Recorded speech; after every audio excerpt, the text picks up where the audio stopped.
Sorry, I don't know why. Am I boring you, Terry? A little, but it's okay.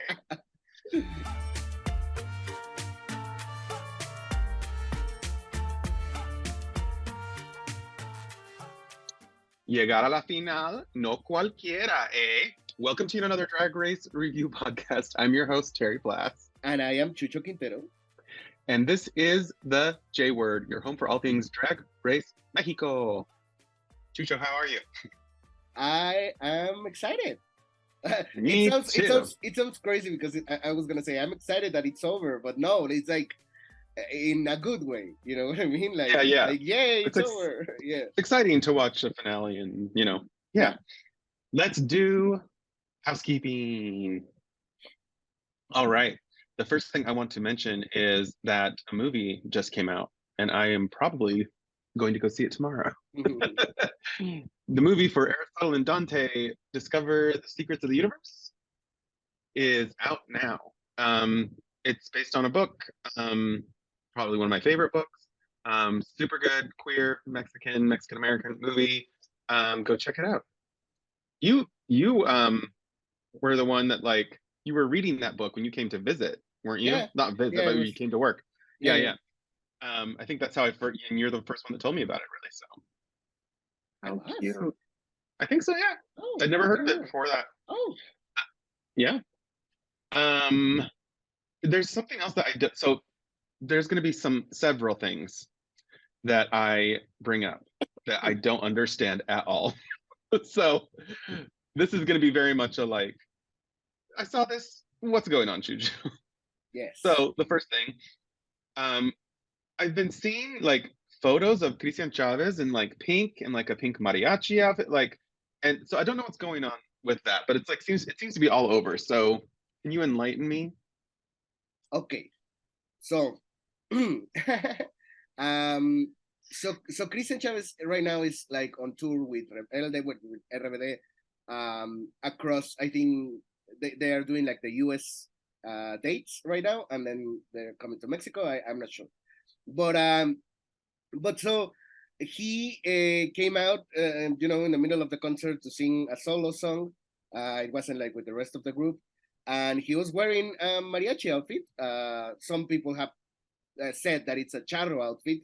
They obviously are very similar, but this is specifically a mariachi outfit. And it was, Rosa Mexicano. It was really this bright Mexican pink, and that was it, whatever. But then some banda singer, some regional singer, under the Instagram post of Cristian Chavez wearing this, was this is disrespectful, to the tradition of charro and mariachi and whatever. And you have to wear it the way that it's supposed to be worn, which was pretty obvious code for, oh no, this is gay, I hate it. Which is pretty stupid for many reasons. One of them is that obviously we in 2023 to do the equivalence of pink equals gay. Pink on a man, equals gay. It's pretty stupid. But specifically in Mexico, where we have our own shade of pink, and so many things that, we have seen these mariachi outfits in pink, in Rosa Mexicano specifically. So here's what I think is funny. That I was like, this doesn't make any sense, whatever you want to see, Well, in that person's head, what I find funny is that they're if that Rosa Mexicano was created to represent Mexico, then is all of Mexico gay? Oh no, yes, exactly. Give me a break. Yeah. And so that was one thing, and then it kind of grew. It grew bigger than that, because then la reina de la charría de los charros en Mexico, or something like that. So apparently, the association, the National Association of Charros, or not mariachis, of charros specifically, has a queen that nobody knew about. Not a president, not an ambassador, no, a queen. So her official title is queen. And so everybody was okay, Your Majesty. And she was as the queen of charreria in Mexico. I do not approve of this, and because you broke the rules of like blah blah blah blah. And everybody was like, well, first of all, this is not charro, this is mariachi, so he didn't break any rules. And second of all, again, like in the rules, it doesn't say that you have, it says that you have to wear certain colors for competitions. He's literally just in a concert somewhere. He's not in a competition, he's not part of your queendom. So this again, this doesn't make any sense. Again, it's just very loud, discreet, not at all veiled homophobia. And this reminded me of the whole thing with Emiliano Zapata and the Zapata painting, remember, with Oh, yeah, yeah. By Fabian Mhm. Chaires. If you're And not familiar, look it up. yes, so for people watching us, we're gonna put a picture of the painting right here. So it's this painting of Emiliano Zapata, who's a revolutionary hero, a revolutionary, icon of the revolution in the 1900s in Mexico. And he's always been two things. One, a representation of like this rural masculinity in Mexico. The mustache, the big sombrero, and the fact that he fought for like peasants and all of that. And then he's also, historically, we're all pretty sure that he was gay. But obviously, the people who believe in this icon of masculinity are not going to believe that. And so Fabian Chaires has always, is a painter that he has always played with these, icons of masculinity, a kind of like he queers But them up. also like not And just masculinity, but like Mexican yes, exactly, iconography exactly. too. Yeah. Mexican masculine iconography. And then he queers them up and he creates these beautiful paintings. And so in an There's a exposition beautiful, beautiful one of like a little kid like sitting down on a soccer field. Like, I'm with not an playing elote. this. Like, yeah, like I'm Yes, not yes, playing yes. this today, girl. Yes, exactly. And so there was this expo, in Bellas Artes in Mexico. The whole point of the expo was like to present many different views of this iconography of Zapata and all of these things. And so obviously one of them had to be like, hey, guess what? Like for many people, that he was historically pretty much gay. So the painting was there, and these groups that were representing like the family of Zapata and blah blah blah blah protested, and it was a big thing. And again, it was just veiled, not at all veiled homophobia, because like at the end of the day, to say like, oh, this is disrespectful to say that he was gay, it's like, well, for that you will What have to believe that being gay is is wrong. disrespectful? Yes, Yeah. exactly. So it's like it's these things of hypocrisy in Mexico, where you can say like, oh, we're offended because of what you're doing, but we cannot explain what you're doing away from it's just that you are making things gayer. You know what I mean? So it's just a whole lot of stupid. Ugh, that's too much. Like, calm Yes. it down. Yes. There is something crazy happening right now in Mexico. I So, okay, tell me. first let me tell you my history with this actor, Person. this person, Okay. this politician, this born again Christian. The Please first do. time I think I saw this person was on the now infamous cover of that magazine with him and Ricky Martin. Yes. If you don't know who we're talking about, I don't want to even say his name. I mean, we let's say that this once, so that you know Okay, who we're talking about. we can put Uh, it here. yes, we're talking about Eduardo Verástegui, and that's the last time we're gonna mention his name, but you know who we're talking about. The next time I encountered him was in a movie that Sofia Vergara is in, and Rosalind Sanchez and Jackie Velasquez, called Chasing Oh, Chasing Papi. Papi, yeah. Yeah, which I think is a cute movie. Yeah. Now, in the past several years, what I've seen, I guess he was in a J-Lo music video too. Yeah. Anyway, the past few years, what I've seen is that he's become this like hardcore, like conservative, born again Christian, whatever, which allegedly, right? So I'm not trying to get sued. I'm not trying to whatever. Allegedly, what was alleged was that he may have been in a relationship that he says he sees as bad and sinful and not good. Yes. Take from that what you will. Um, and so I think allegedly most people are like, girl, who you fooling? Um, but yeah, something strange is happening now, which I did not really understand because what I saw was an image of him in front. It basically looked like Mexican Handmaid's Tale, Yes. in front of all these young women, and he's like posing with them, and they very much like in uniform and whatever. And then like a photo of him, like where he's like praying with like a rosary, and there's a guy standing behind him, and it looks like that photo of Andrew Garfield on the boat with the guy behind him. Like he's like, so please tell me what's happening.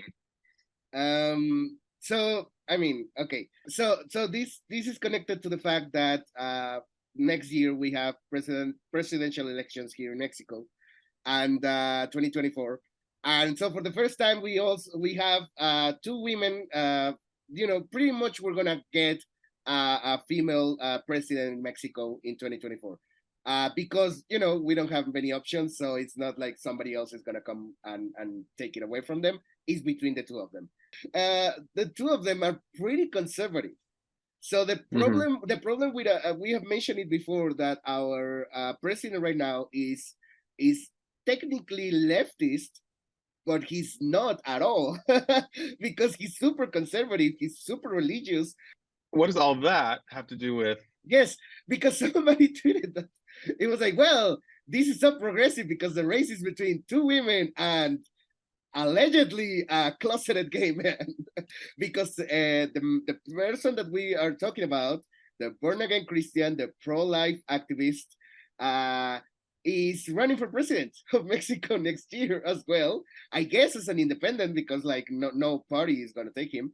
And so our race for president next year is getting crazier by the minute. So So to don't say never because when a certain someone ran for president here, everybody was like, "Oh, it'll yeah, never happen."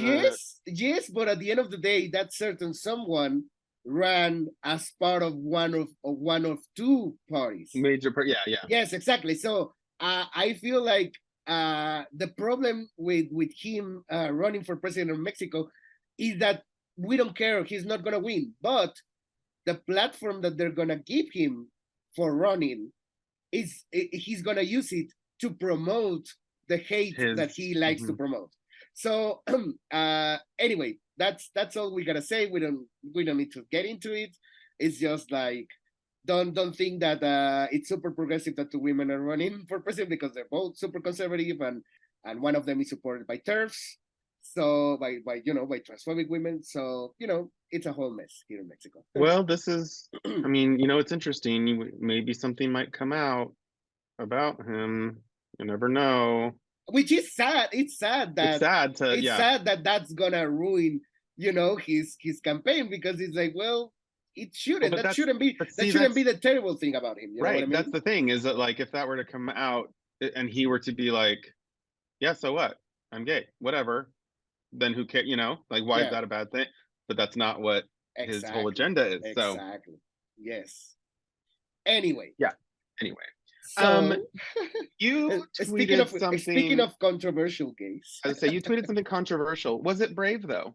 I think it was pretty brave. All right, let's hear it. So I was watching the finale that we're gonna talk about it, so this connects into the episode, and when we got to the maxi challenge that we are going to discuss, I was just I'm not into this because the as we're gonna see the maxi challenge for the finale was just a lip sync, Yeah. just a lip sync of A Quien Le Importa, the Thalia version, and it's like, well, they're not gonna write their own verses to A Quien Le Importa. They're not gonna sing A Quien Le Importa live or record their own version of A Quien Le Importa. They're literally just gonna lip sync over the track of A Quien Le Importa, and that's our maxi challenge for our first season of Drag Race Mexico, the finale. And I was so disappointed that I tweeted like, a lip sync of a song that is not even Mexican, because it's not. It's by a Mexican artist, but the original song is Spanish. They're not gonna write verses. Not even a remix of A Prueba de Todo by Valentina. Not even a cover, a Spanish cover of RuPaul. Something. And then I topped it all up with Wow presents. Please take the franchise away from these useless people. I'm sorry, I just went off. And give it to someone that knows what they're doing. And I innocently used a reaction video that I love from Uma Kyle from La Más Draga. And that was it. And I went to bed. And then the likes and the retweets and the comments especially started pouring in. I'm not talking about the thousands, just the 300 likes, whatever. But the thing is that some people were pissed at me because they misread. First of all, they misread my tweet. Many of them thought that I was complaining about El Me Mintió, the final lip sync, which I wasn't at all. I love that lip sync and I love that song. Talking about the final challenge. I was talking about the final challenge, but obviously, like, the tweets come in, so you don't really know if this person tweeting, saw the tweet when, it's a whole thing with the algorithm. But anyway, I explained that, no, I'm talking about the Maxi Challenge, and people were still pissed because they were like, oh my God, you just like to complain. And I'm like, I personally, I just want to say that even though we have a literal podcast where we talk about the show, I'm pretty sure that this is like the first time where I'm like going off and actually complaining about something from the show, because I have been a huge fan of Drag Race Mexico since it came out. So, we have forgiven many things and going like, oh, it's the first season, whatever. But you're also not complaining about like the show being crap. You're complaining about like the show's been great. This finale isn't. It doesn't. Exactly. It's not deserving of what it could have been or something. Yeah. And also somebody was like, one of the comments that I want to address was that somebody was like, oh my God, that's why nobody in the LGBT community in Mexico can progress, because like within the community we hate each other. And I just tweeted back like, girl, some rich producers from Viacom are not the community. You know what I mean? Like, Disney is not your friend. Viacom is not your friend. So it's like, it's a corporation. And I'm complaining about like, some producers that work for this big corporation. I'm not complaining about the queens. I have never said anything like, other than calling them churpias from time to time. We have never said anything negative about the queens because we love the queens. And I literally, on the last episode that came out super late, sorry for that, but whatever. On the last episode, I literally said that this is probably one of the best casts ever in Drag Race Car Story, across all the franchises. So this is not against the queens. This is just a Maxi Challenge that should have been like the peak of Mexican Drag Race. And I'm also and like, I'm pretty sure that like making films about queer Mexicans and doing a podcast uplifting Drag Race, Mexican drag queen, you're fine. Okay, you've done your part. I've been supporting this community and I've been a part of this community since I was fucking 15 years old. And I am 34. Like, so, you're like, yo no estoy en esta silla para verme bonita. Exactly. So the only thing that I also wanted to mention was that somebody, because I also got a couple of nice tweets, and somebody mentioned something that pointed something out that was very smart. And I feel, a little bit better because of that. Because they said, well, Drag Race España also had just a lip sync of You Wear It Well for the first season. And then for the second season, that's when they wrote verses for Supreme song. And then also for the third season. So I hope that in the second season, we don't get like just a lip sync. Yeah, I feel like that's just a very underwhelming Maxi Challenge for a finale, especially when in main Drag Race US season 1 they were already writing verses, and so I feel like they didn't. I feel like they didn't for season 2 though. I don't remember Raven and Jujubee and Tyra writing verses. No, not season 2, not season 3, not season 4, not season 5, and not season 6. But or season 7. But they did a whole production of a video, and they had like acting scenes, and they had like the costume changes, and it was a huge thing. It wasn't just them backstage lip syncing in front of a camera and then coming out to the main stage. You know what I mean? I will tell you a bit more about my thoughts when we get to that point in the episode. So anyway, that is my controversial tweet. So anyway, addressing the allegations. Yeah. Yes. Well, good. I'm glad to give you this is your moment. Have it. I think I should explain my look. So for our final episode, I wanted to wear the famous necklace, right? So I had to do it. And then I also wanted to, like, because I've worn a few berets in this. Yes. But Lady Quero in a previous episode, almost like quite a while ago, she wore this beret, but it was black. And I just wanted this one. So this is sort of an homage to her. And that's my look. Yes. And now, for the other side of gayness, Chucho is gonna explain his look. Yeah. Is this your second explaining the look? Wait. My explaining the look for all my fellow, lazy gays out there is that A, this is my only nice shirt, and B, I just wearing my Monarca badge that we got from Wow Presents, and that was it. So we talked a little bit in the last episode about how, like, if they would just give them Monarca badges as like, you won the challenge, so you also earned a badge. It's an easy way to, like, imagine Christian wearing Christian with 5 wearing a headpiece made out of 1,000 of these that she won. Yeah, exactly. Yeah. She could just make her own fucking crown. Yeah. Well, that brings us to the episode. Yes. So, after the non-elimination and after the reunion episode, we get the 4 finalists walking back into the workroom, and it's the Estelares and Matraca. And people on Twitter have pointed this out. Well, unfortunately, we didn't get that storyline, but this is pretty much Rolaska Talks versus a lovable weirdo.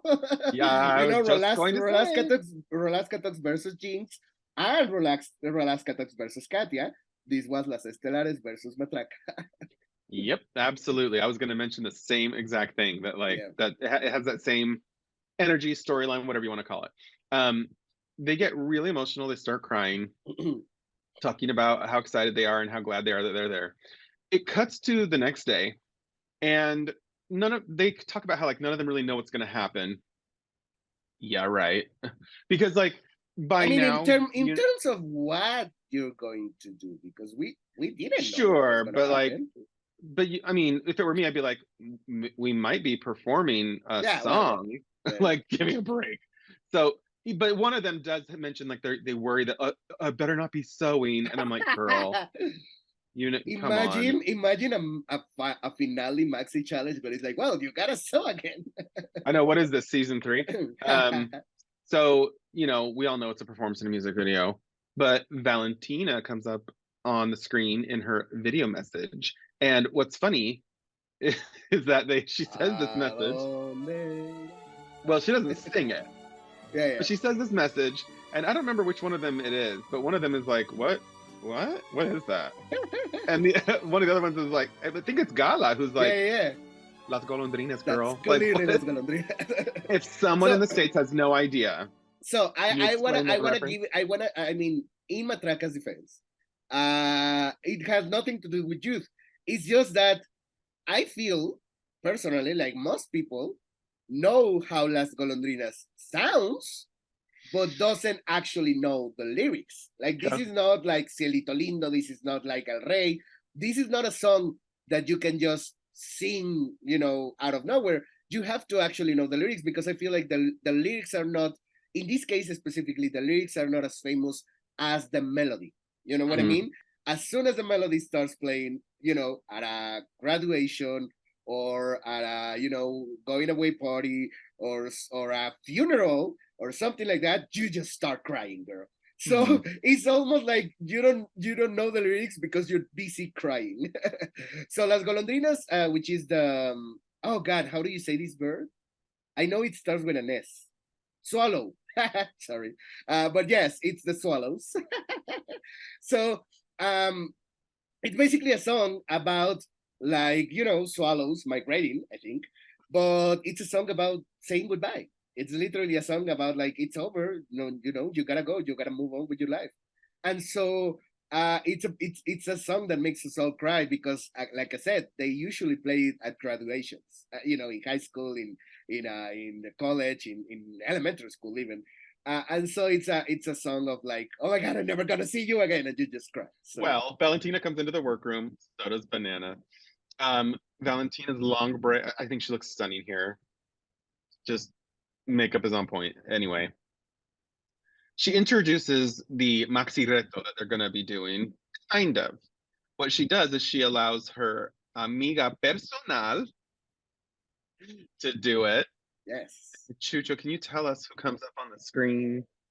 I just want to say that I love that Valentina got her drag race dream of like she's literally hosting a drag race franchise, and Mm-hmm. we have mentioned that she idolizes three very specific Mexican women. We have mentioned it before, and I love that in this season she was like, okay, I'm gonna host Drag Race Mexico, but I need a Maria Felix runway, I need a Selena lip sync, and I need that in the finale we get Talia. Yeah.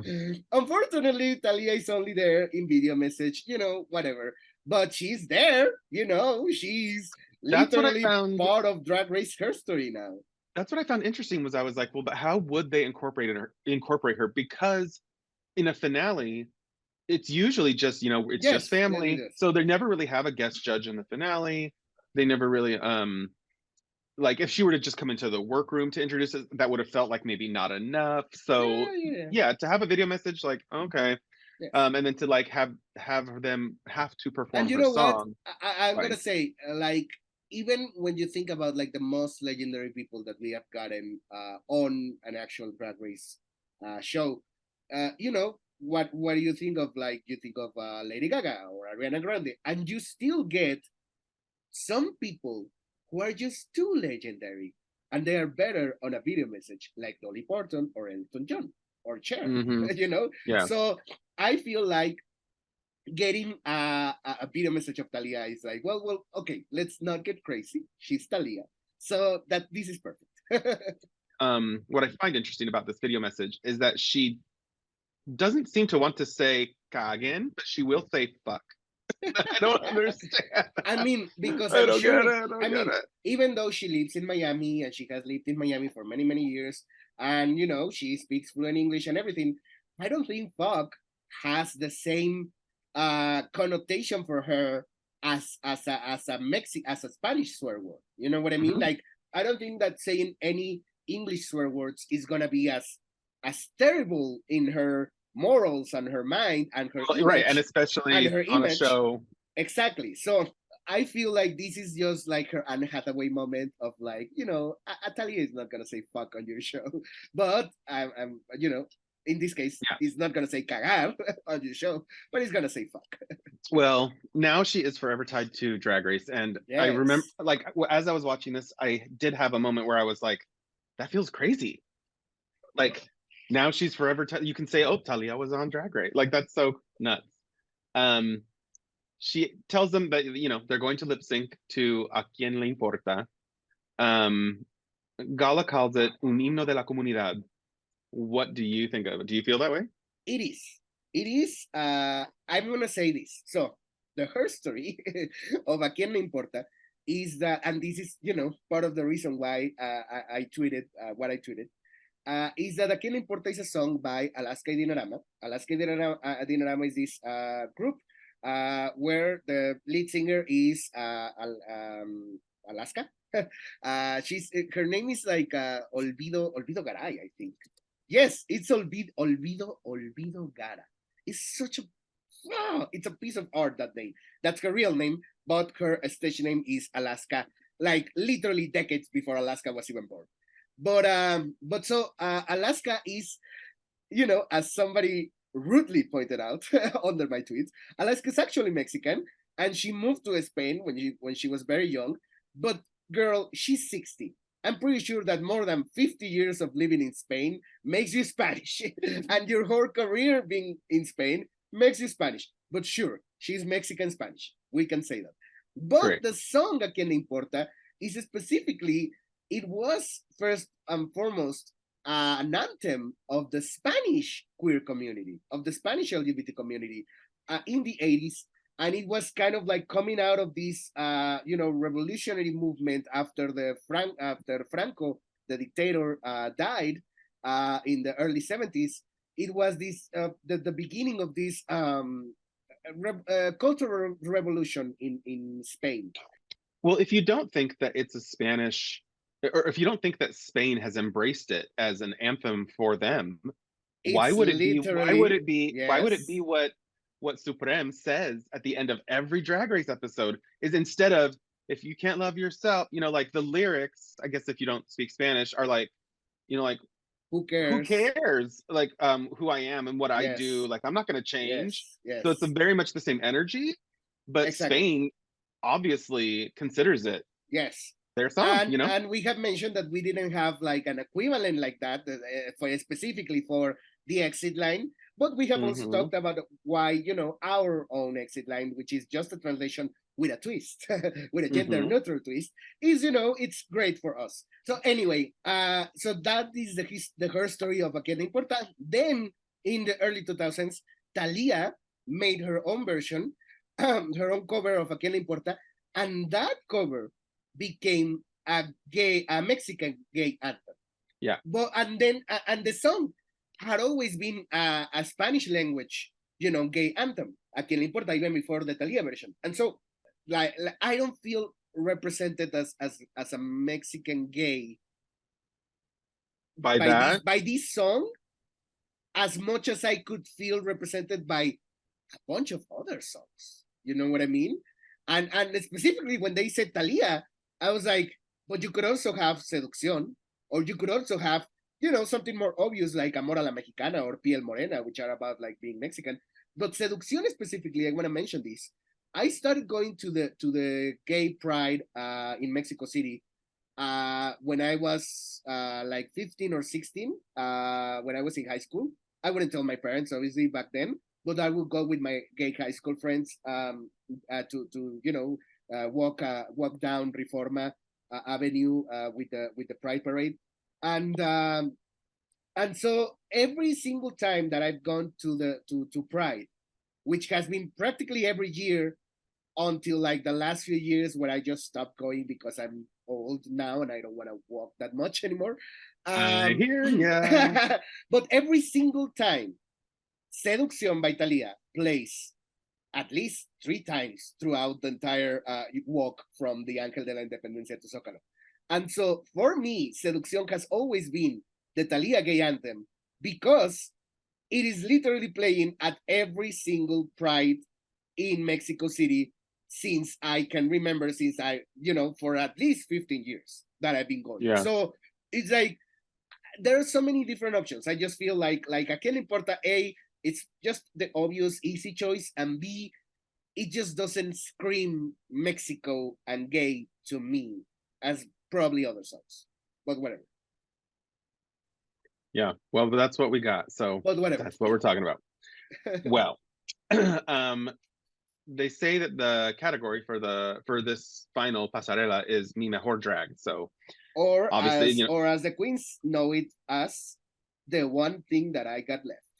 yeah, the one thing I have left. Well, usually when I think we get to this point, they're like, okay, cool. So do your workroom stuff, and then we're gonna go, and one of you come and join us at a time. Valentina and Banana stay in the room and tell everybody but one of them to leave, and they'll do the talks in this room, right? So these like personal talks, the one-on-ones, start, and they're done in the form of a Sprite commercial. Yes. Now, what I will say, is this. I want to go through. I want to kind of just go through each person Yes, and just kind of mention a couple things. the thing that I But wanted to say was that the Tic Tacs have, famously 1 calorie per serving of Tic Tacs. So it's kind of like, okay, just have a light lunch, before your big mhm, moment in the finale. And also, obviously, it's a throwback to RuPaul's video, to RuPaul's clip of like her diet, that yeah, I have a Tic Tac and blah blah. Sue me because I'm rich, rich, rich, rich. Anyway, but Sprite is like, here's a bottle of sugar. yeah, exactly. Well, are you sure it's not like a 0 calorie Sprite or a sugar-free Sprite? We don't They know. didn't say that. Okay. However, the thing that threw me for a loop was I was like, this, I mean, Sprite's a pretty big brand in the States. So like I just didn't think that for me it was like a pretty big like, oh, I Yeah, didn't but know for that. me, everything, Levi's, Sprite, every single one of these big brands that kind of like were present in this season, I Mhm. just feel like it's more because of MTV than Drag Race. You know what I mean? Could Like I be, feel sure. I feel like the brands that are present in Drag Race US, even now that they are in MTV and they have always been part of Viacom, they always felt like, oh, we want to be with Drag Race. You know what I mean? Yeah. And Mhm. here everything felt like, I feel like what the producers did was just buying the new trendy reality competition show, that everybody was talking about, and then they wanted just to do their own Spanish speaking version. It just like, well, it just felt too MTV for me, if that makes sense. You know what Well, I it mean? felt it felt very, I don't know how to put it other than like there's like Matraca's opening like it's she's like, "Oh, well Yes, yes, yes, when I yes. was a little kid, like girl, it let was me like talk. it's worse. It's Let me tell you worse. about this beverage. I was gonna say it's worse than when I like watch one of my Thai shows and they're like, like whoa, it was pretty bad. But anyway, Gala's first up, and Gala talks about how when he comes out to his parents, because he's like not out yet, that he would rather have them see like how much he's achieved than what it is he does. And like I understand that to a point. I kind of get that. Banana tells him to do it like from a place of dignity, and I think that was a really great thing because if you tell your parents, you're like, but I do this and I know you're not gonna like it, like that's it's not, I think, as um I think just looking back, people might feel better if they do Lo, it from a place of like, this is what I do, I'm good at it, I love it, and whatever. Lolita mentioned something that I personally don't know if it happens as much in American households as it happens in Mexican households, because it happens so much in Mexican households. I've heard so many coming out stories from friends that have literally the same kind of like addendum, kind of like a condition at the end, which is like, okay, I accept you. It's okay that you're gay. Just don't dress up as a woman. And so it's so common in Mexico. Luckily, that didn't happen to me. Like my parents, I feel like when by the time I came out, I had already done drag because I had already done Edna in Hairspray. So like they kind of didn't. They never. That wasn't never the problem. They'd Also seen you because do it and then it was yes, over, and exactly. But I feel like it's a very Mexican thing to say. Like, okay, yes, you're gay. All right, whatever. Just don't be a drag queen. I can't speak to whether or not it's super prevalent in the States, but I would guess that like it is a lot of people's, like on people's mind when they, so who knows. Anyway, so Regina talks about her status as a legendary queen already, but like that's not really what she brought up. It's kind of what they ask her about.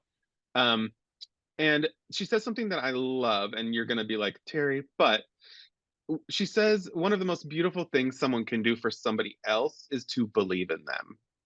And I thought it was really sweet because we are told so much, I think, as a culture, um, and by Drag Race, that you got to believe in yourself. You got to, like you got to have faith in yourself. You got to be strong for yourself.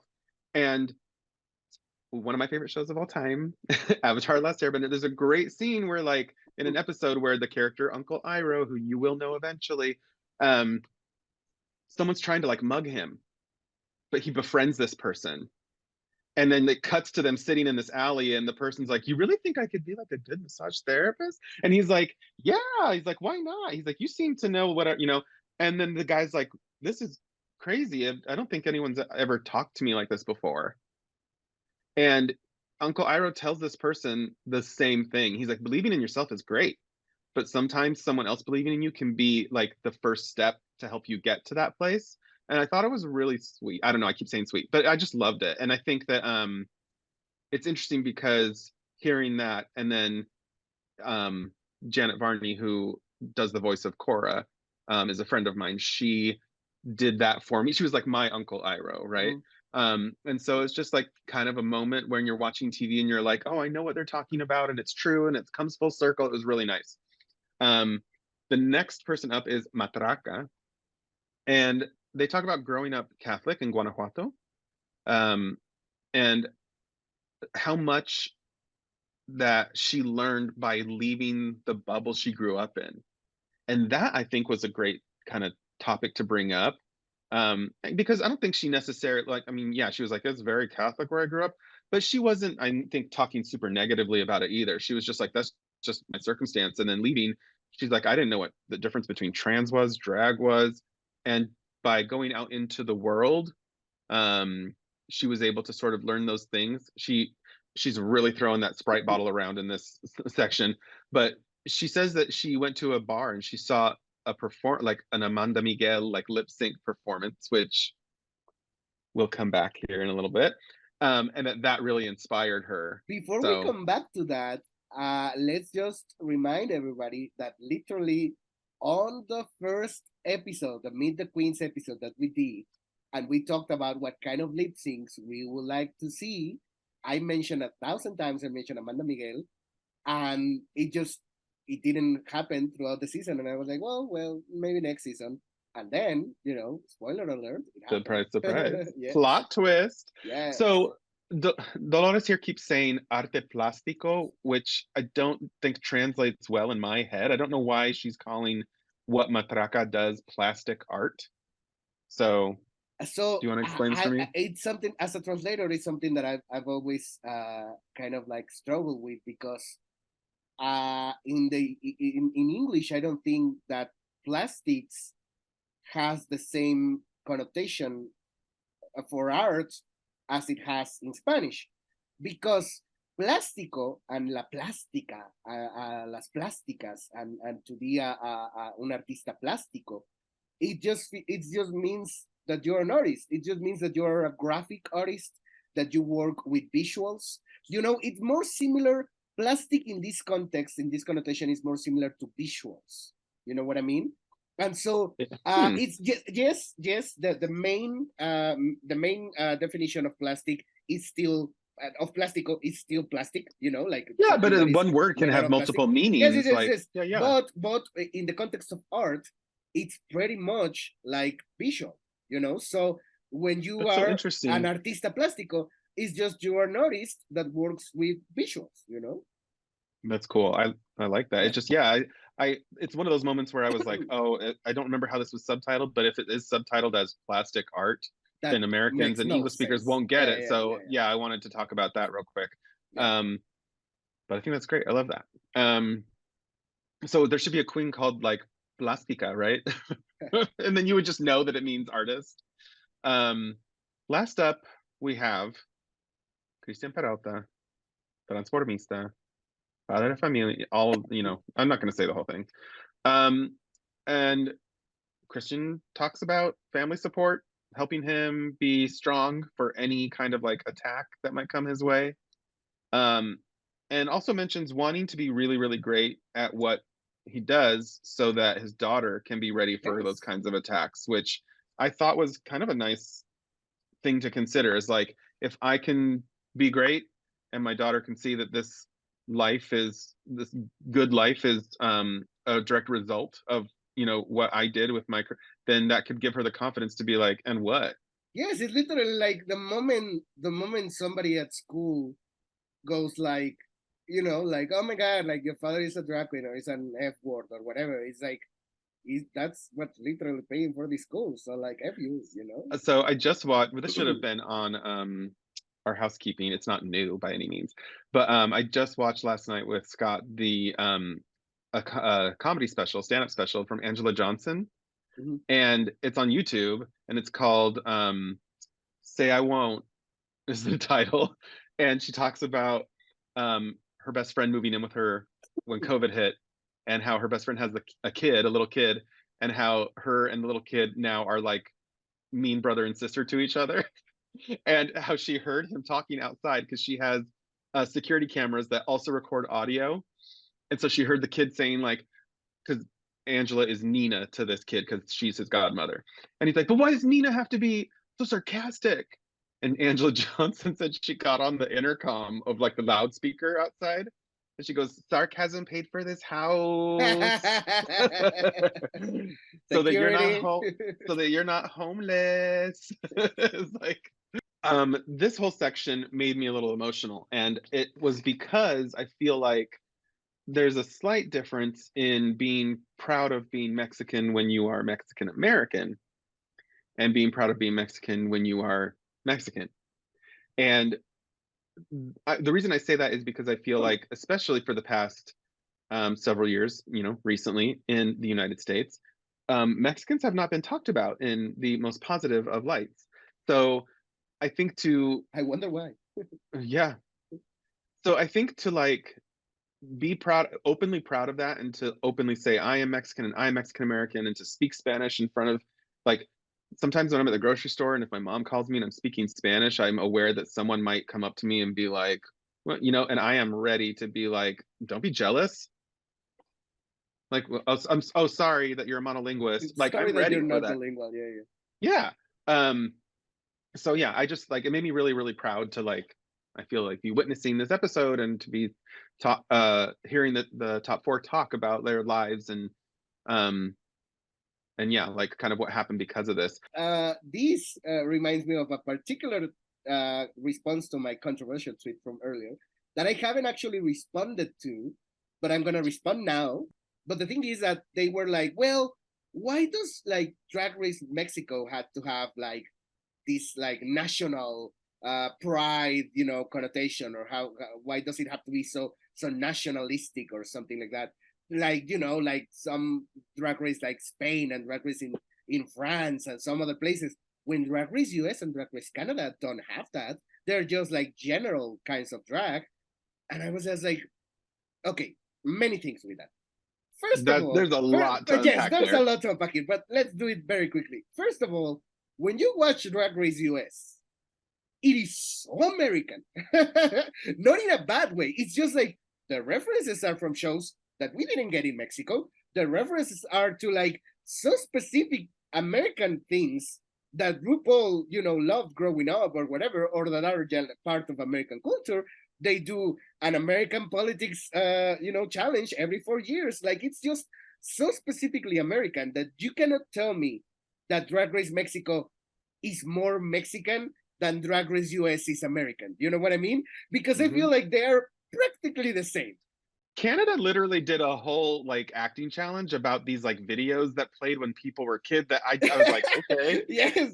But then the second part of this that I want to deconstruct is that I wonder why Drag Race Mexico, Drag Race France, Spain, Philippines, Thailand, I wonder why they have such national drag.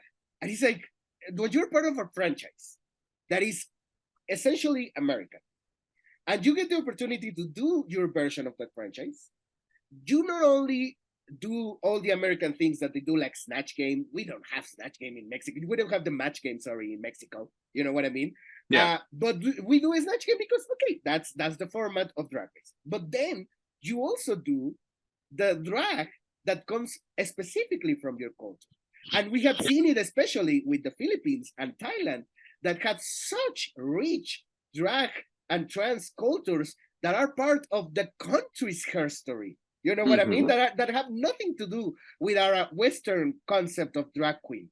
That they have like their own whole thing that then they marry with the American concept of a drag race drag queen. You know what I mean? Yeah. And so it's the same thing in Mexico. Like in Mexico, we didn't get it as much as I wish we would, but we get it, for example, a little bit more in La Más Draga, which is like this super Mexican concept of drag that is like, on one side, you have the transformistas like Cristian Peralta, and on the other side, you have all these crazy white face, monsters in a good way, like Paper cut. Pixie, Paper Cut, the whole house of black and white. And it's like, for me, if you say Mexican drag, that is Mexican drag, but you also get all these very rich and beautiful cultural things that no other country is gonna have like us. That is all the mushe things, like what Lady Kero would do, and all the things that come from, this traditional Aztec and Olmec and Mixtec and all these cultures that were here way before we could even think of what a I drag know is. where And that is represented, for example, as someone like Matraca. And so for me, it's not like, oh, they're just proud of being Mexican. Why? No. That is how you would do drag here, specifically in this country, not because of Drag Race, not because of the culture of drag as we know it today, but because that's what's behind us. That's what made us be who we are today, right here, right now. Vote for me for president. And that's it. I mean, I know we're not here to discuss La Más Draga, but we seeing have the finale, it so many times. but like the finale that they had with Alexis 3XL, right? When in that finale, when all of the top queens come out, it's very Mexican. Like she literally comes out as a Jaguar Aztec warrior, and it was one of the coolest things I've ever seen. So anyone saying that is just like, why do you hate culture? Why do you hate, like who cares? Yeah. Ugh. Anyway, but yeah, the rehearsal happens, and then that's kind of it, and then we go to the runway. This is the best Valentina has ever looked. This is my favorite Valentina look of all time. Period. She looks amazing. I don't know if it's my favorite, but I think her makeup is incredible. She looks really good. I love the color. I love the flowers. I love everything. Yes. I do like Banana's like kind of little crown thing. She's always wearing like something very kind of short. You know what I mean? Like she's never wearing like a gown, I think, but maybe she has, but whatever. I feel like she has now that the season is over. I feel like her brand is always going to be like, kind of like a dancer. So I feel like she's always showcasing like the legs. And, like, yeah, and also she's embracing the fact that she's like super short. So, yeah, that's nice. Yeah. That takes us to the performance. You mentioned a bit earlier about what you think of this, so we can get into it. There's a few things I want to say. So the only thing that I want to say, other than everything that I already said, okay, sure, let's get a lip sync. Okay, sure, let's do a Thalia song that is not even hers. Okay, sure, do all of that. But then you give us this video clip moment before they actually come out to the main stage, and like you can barely see what's going on. Thank you. Because it's like it's so video clippy that is like and it's like so many cuts, and like the lighting is not like bright enough, and it's like no, it just doesn't make any sense, and it's not like it doesn't prove anything. You know what I mean? I cannot even tell you like who did good and who did nobody did bad, but like I cannot tell you like they all did great. Apparently, that's all I got. It's I think trying a little to emulate Thalia's video, which is in black and white, right? But not really. Like there's way too many quick cuts. You can't, like you said, you can't see what's going on. There is maybe one or two moments where Matraca and Christian are like serving energy to the beat, and that feels like fun. But they're very, very short-lived moments. Like it was just a missed opportunity. I didn't understand it. I did like how towards the end, they then enter the stage and continue performing. And I don't think it's the only time, but the only other time I can recall right now off the top of my head is Kitty Girl, Yeah. right? How they like performed the whole thing and then came out on the stage afterward. I love when they do that. I think that's great.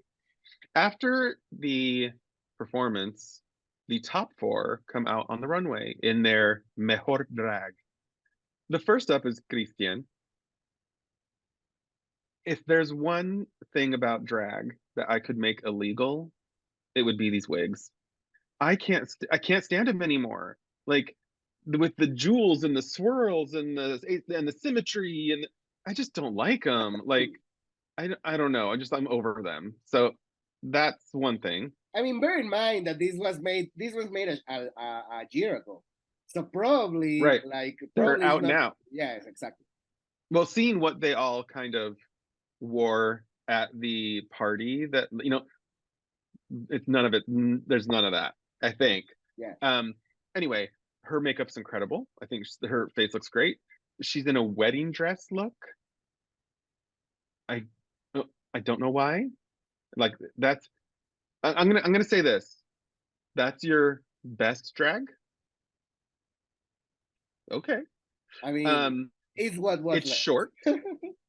You can, so her legs are out, and I do think that's smart Yes. because she's gonna have to lip sync. So so that's smart. She throws her flowers. Oscar practically murders Valentina to get my these flowers, and his chair falls over.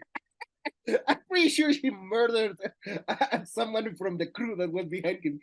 And I was like, girl, like, calm the fuck down. Like, you have a husband and children, like, it's not that, it's just flowers, girl. It's just, yeah, calm down. So then Regina comes out, and we get otra novia. What do you want to say about it? Okay. God. I feel like I probably understand Regina's wedding look a bit more than Christian's, because Regina was specifically like, this is, based on my mom's wedding dress and whatever, blah, blah. Okay, sure. And she has talked about, we haven't mentioned it, but like they mentioned something about her being 280s, in the makeover challenge.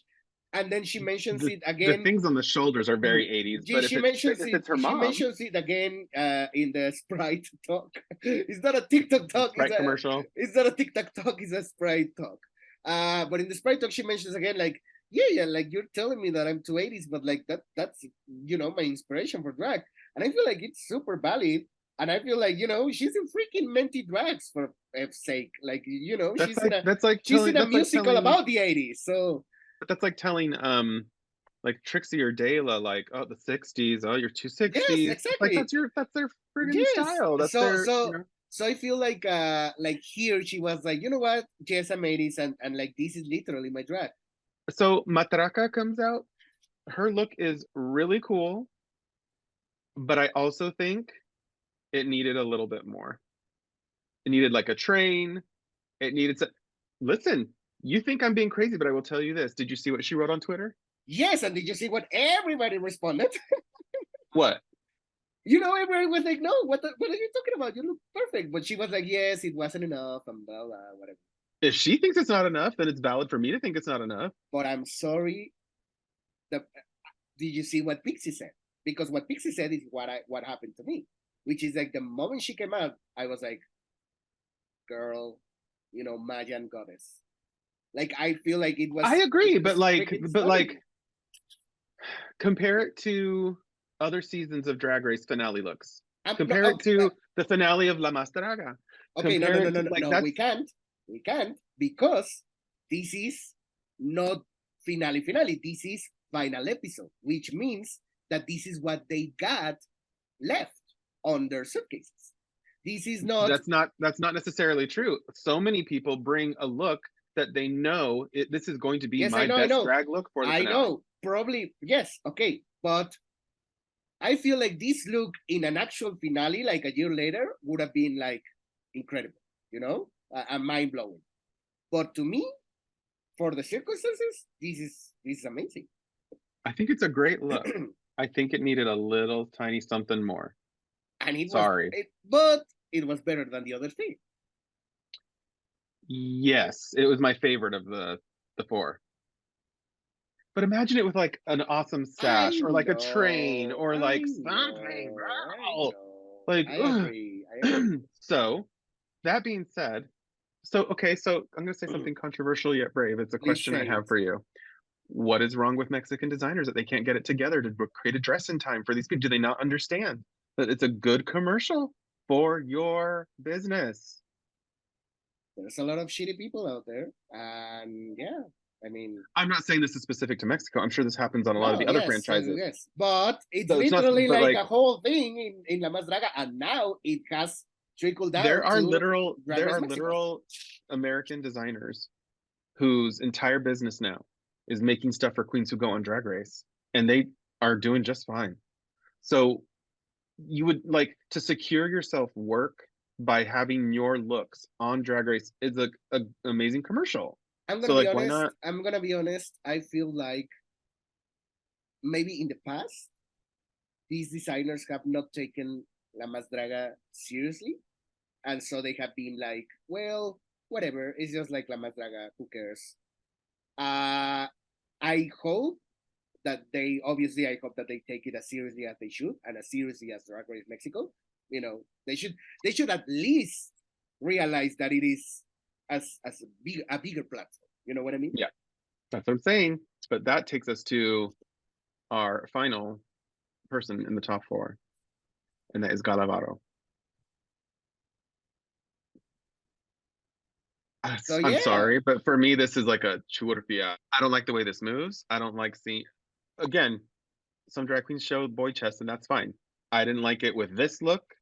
The back is not the same surface as the front of this material. I hate seeing the corset. I hate seeing its strings. I hate the wig. I'm sorry, but I just did not I like this. hate your hair makeup. Not for me. Yes, So, absolutely not. is there So anything else you want to say about the looks of these four queens? We agree that our favorite is Matraca? yes, but that I Me am too. a little bit more enthusiastic about it than maybe you are. Yeah, I can. Yeah, yeah. Um, that takes us to the section of the finale where they do the little kid pictures, right? Um, there's only one that really kind of stood out to me. I mean, the rest of them are like sort of similar to some things we may have heard before other people say and whatnot. But Yes, but also like it's such a I love this section of Drag Race finales because it's such a specific thing that it. Okay, here's the thing: if you show a a kid picture of of themselves to a straight person in a competition show, like let's say Top Chef or something, they're gonna be like, okay, that's me as a kid, yeah. sure. But the fact that you show them to queer and trans people, it Mm-hmm. just immediately hits you like, oh God, because everything that you have gone through in your life just immediately falls on the top of your head. And it's so specifically queer and trans that I love it, you know? The one person's like message that they have for their little kid self that like I like the best was Matraca's. Yeah. Matraca says, eres un pequeño niño soñador y tal vez en algún momento no te sientas ni bien ni en tu casa ni en la calle. No veas la luz en ningún lado, pero sabes que la luz siempre fuiste tú. Y vas a brillar increíble porque eres diferente. Está bien ser diferente. Te amo. When she said this, I was like bawling on my couch. It was like because I watch it like first thing in the morning, so it was like 6:30 in the morning. I'm like, like it just it's a great way sounded. to it's a great way to see it, you know, like Yes, yes, yes, if there yes, was never light around you, it's because you were the light. yeah. Yeah, Like that would be why you couldn't see it, or you yeah. were looking for it, not realizing it was you the whole time. Like that was really, really beautiful. Um, so Chucho, if I were to show a photo of you as a little kid, what would you say to little Kike? in this moment. Yes, that you are going to go through a lot of, tough moments, but the best part about growing up is that you're going to learn so much from all that suffering that is going to seem not as terrible, you know, in 10 years, in 20 years, in 30 years. So, um, you know, just you're going to transform that into some amazing movies. So just try to try not to succumb to all that suffering and all that bullying outside of your house and inside of your house. And I love you. What did Gala So, say? She said like, "Eres estúpida." so Terry, what Oh would you no. say to little Terry? Let me preface this with, I think the queens on Drag Race probably get to think about this a little bit, I know, right? I know, I I know. haven't thought about it at all. Um, We have all thought about it. I mean, but I haven't thought about what I would say. I guess I would say, um, right now, things probably feel um, a little strange, but that the situation you find yourself in, most of the world doesn't know what that is, and they don't care.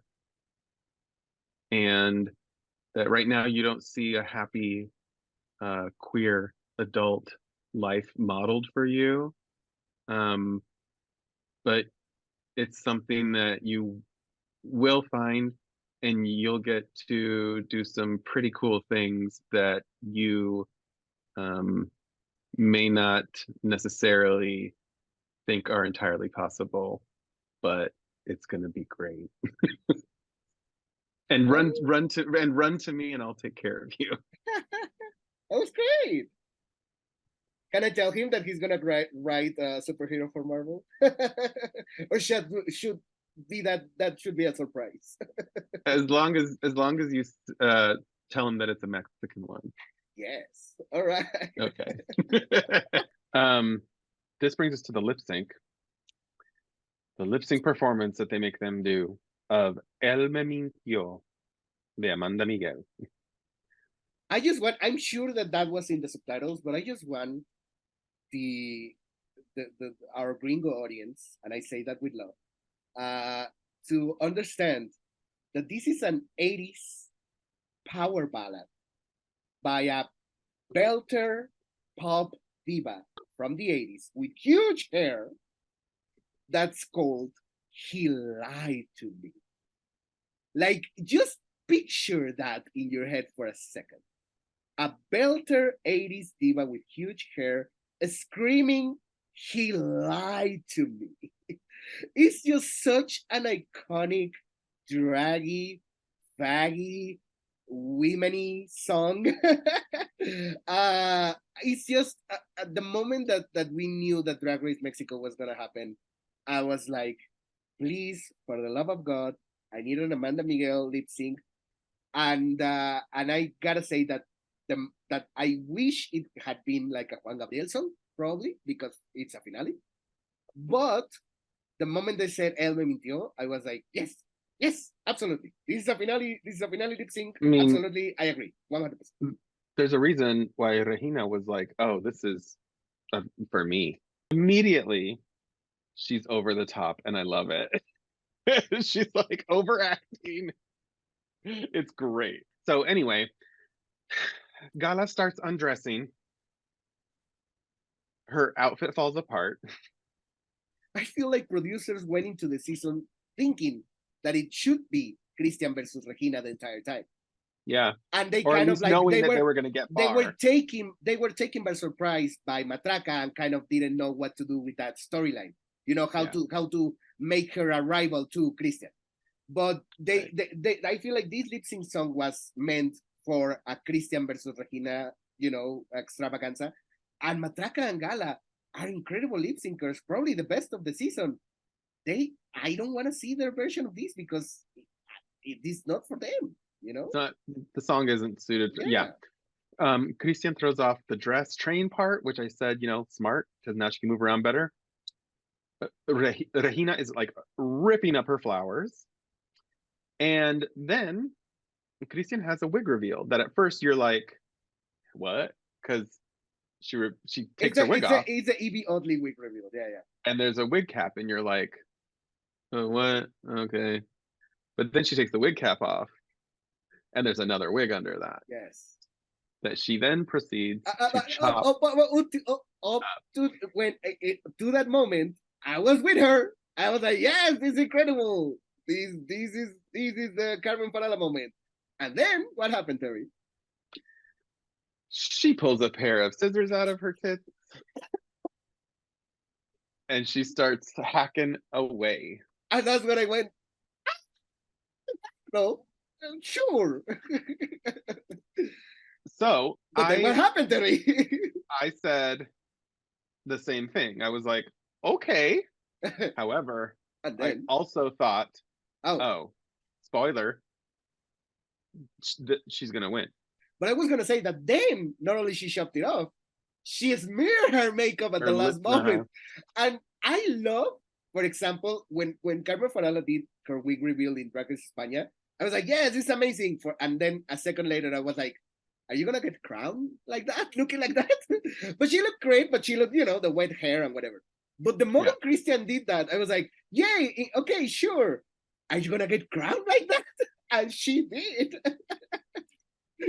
Which is, I mean, girl, work, yes. Yeah, fine. Whatever. I don't think it was weird or bad for her to get crowned like that. I think it was okay. I just think that I felt like she could have paced it a little bit more. Maybe do the wig reveal a little bit earlier so that we thought it was over, but then do the chopping, because it felt like she crammed it everything in the last minute of the song, and it just felt weird. But they crown the winner of season 1 of Drag Race Mexico, and it ends up being, guess who? Miss Vallarta. Can you imagine? Katya? Miss Vallarta, tengo un poco I need a sip of water. Yeah, can you imagine? Christian Peralta wins Drag Race Mexico. Christian Peralta, transformista oficial, padre de familia, serpiente emplumada, directora, productora, ganadora de Drag Race. There's your winner. Yes. I always find it weird now knowing that they probably film all 4 of them winning, because now we know that this reaction isn't necessarily genuine. But who cares? It's fine. Whatever. The thing that I love. It's kind of the thing with the childhood pictures, which is it's just something that it's a switch that you turn on. So I feel like a drag queen on Drag Race, the finale, being like, get into the moment. You get to shoot your reality, your French vanilla fantasy, where you win. It's 100% real. You know what I mean? It's real for their bodies. So yeah. The thing I do like about this winning, this crowning, is that Valentina puts the crown on her head. We don't hardly ever get that on Drag Race. I feel like the last time we really did was Jinx Monsoon, and it was she had to hold it on her head, and it was like, so I thought it was a great marriage of Valentina being the host, giving us this moment, and then putting the crown on Christian's head. So I love that happened. I kind of want to say something very quick about Valentina and Lolita and how they were the perfect hosts for this. I feel like they are the perfect queens to host this, because it's we went through so much shit in each of our seasons to not win, to kind of we went through everything that Lolita went through in Drag Race France with her drag, and everything that Valentina has gone through, and all the things that they have lived. And it's well, we didn't win, but we have gone through that so that you can win. Yeah. And to me, that's freaking beautiful, and I love that. Yeah, I love that. Yes, that's great. Did they mention? Did I imagine it, or did they mention oh my god, it's my first finale, girl? And Lolita was like, yes, mine too. Yeah, they mentioned that when they came out on the runway. Yeah. So yeah, I don't know if you noticed this, But the final shot of the whole episode is Christian's hand holding up the crown, but she's holding it like this.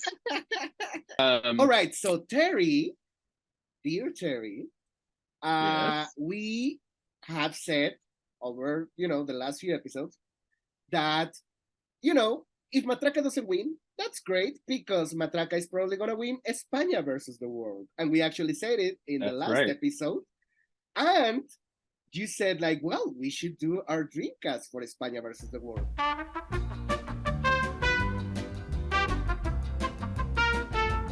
I think you might be surprised, but our exit song is still To the Moon by RuPaul. Oh my God. They win. Let's talk about art. All right, here is your art moment, your final art moment of the season. Yeah. I just want to say that I think there's been some really, really great artists that we've shown, and a lot of them have shown, we've shown several times. So they're making some great artwork that continually, so check them out. And let's see what we've got for this final fan art moment. Okay, Daniel drew Matraca. This looks so cool. I love it. And obviously her most iconic look of the whole season. Yes. Mike Ketchum drew Vermelia Noir. Oh my God! Terry! What do you have to say about it, Chucho? I want him to do this for every single queen. Oh my God! I think you should send him a message and talk about some Pokemon here. Clado and Vermelia, it's perfect. Okay, I love it. Next up, we have Muerta Mosca, who drew. It's kind of like Night of 1,000 Galabaros. Yes, so that's great. She should have included like Dalibaro just like to the side. Well, guess what, Mimi? What? She did. No, I'm kidding. But if you go to Muerta Mosca's Instagram, I bet she has like they drew more Gala. Yeah. Look. Okay. So yeah. And this last one, I think it's a great one to end the season with. Girl. I can't believe I almost don't even want to draw this look anymore because girl, damn. This is like this. I want this framed in my freaking office. Like this is Vic Skeleton Monster. Oh my God. Did this amazing matraca. And Wait, Big Skeleton Monster did the Pixie one. Oh my God, yes. So Vic, I'm gonna need some prints, girl. Okay. Yes. Oh I really, really need this. I think it's incredible. Wow. So, as always, follow them, share their work, and show them some love. Well, Chucho. Oh my God. That's it. That's a wrap. God, yes. On season 1 of Drag Race Mexico and season 1 of TheJWord. Yes. Okay. Before we go, I mean, by the time this comes out, it's already gonna be the drag cat is gonna be out of the bag. So watch La Más Draga season 6. If you are watching this and you are English speaking and you barely speak Spanish, watch La Más Draga season 6 because it's gonna be subtitled by me. Yay! So, okay, this is a job that it's so hard that just like kills my brain cells because I don't sleep because I got to do it. But I say this because it's probably my favorite job ever. And I am so happy that I get to do it again. And so thank you, Bruno. and you're the perfect person to do it. Thank you. And thank you, Terry. And yes, so watch La Más Draga. It's going to be fun. And you're going to be able to understand it. All right. Well, Chucho. Yes. For the last time, tell people where to find you. All right. So you can find me as Chucho_Q on Twitter and Chucho_QMP on TikTok, Instagram, and Letterboxd. And you know what? Google Chucho Quintero, and you can find my movies, Velociraptor and Los Días Particulares, These Peculiar Days. And you can find my short films, Panquecito, and coming up, I'm going to make a couple of more short films before the year ends. And yeah, watch my movies. I have been meaning to ask you this entire season. What does the MP stand for? Oh, it's my full name, girl. Okay, I have two, obviously two last names, but the first one is composed, so it has two. It's almost like I had three last names. gotcha. Okay. So anyway, You can find me on Twitter, Instagram, Blue Sky Threads, and TikTok at Terry Blast and at my website, terryblast.com. and You can find my books on the internet. Hotel Dare, Reptile, Deadweight, Lifetime Passes, and you can read some of my other comics on the Marvel Unlimited app. can you get me a physical copy of Lifetime Passes? You don't have one? I don't. That's why I'm only holding these three, girl. Yeah, I'll get you one. Next time I see you, you'll have one, or I'll just send it to you. Yay! All Thank you for right. joining us. Until next time, and as always, respeta tu Respeta tu cultura, cultura, maricón. maricón. Oh my gosh, Oh we're my finished! God, that's crazy. We Yay! finished. I never want to see you again.